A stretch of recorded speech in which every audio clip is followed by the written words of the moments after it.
hello. You have a question for the parent professor? Well, come on in. Come on in. Have a seat. How can I help you? Professor, I have trouble getting my kids moving in the morning and getting them off to school. What can I do to stop this morning madness? Ending morning madness. I get this question's probably the second most asked question.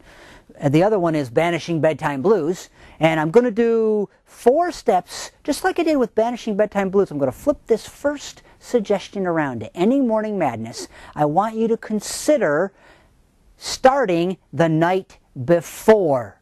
Yes, start the night before. Get your kids in bed. Get the bedtime routine going.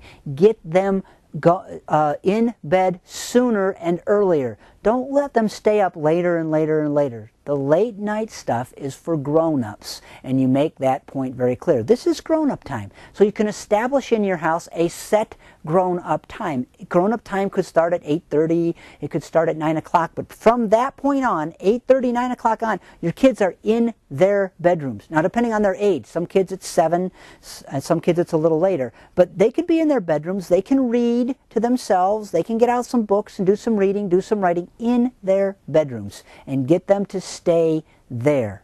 You start there, because as they go to sleep earlier, they will then get enough rest, and then you can get them up earlier. Now, the second step of what I want you to do in the morning is to establish a morning routine.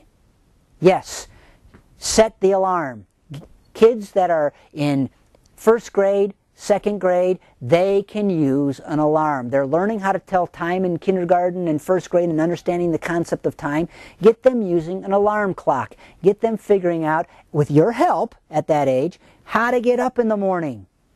And then have a step-by-step routine of what they need to be doing to get up in the morning, from getting their clothes on, to fixing their hair, to getting downstairs, getting breakfast, getting their book bag packed, brushing their teeth, getting their shoes on, heading out the door, getting all that set, and go over it and over it and over it. The third step that I want you to do is to eliminate the rush of the morning. Make sure you're starting that morning routine early enough. Get them up. Get them up early and get them moving, so that if they want to go slower into the day, that's okay. They can go slower because we're going to give them enough time. So eliminate the rush. And the fourth one is remain consistent. Do it on the weekends, do it on vacations, establish the routine. So this way you will eventually, by starting at night, getting them tired, getting them in bed, and following through the routine and staying consistent, you will help them through this transition of waking up and getting into the day. Sounds like I have another question for the parent professor. Hey, if you have a question for me, you can email me, thomas@thomashaller.com. Or just go to my website at thomashaller.com.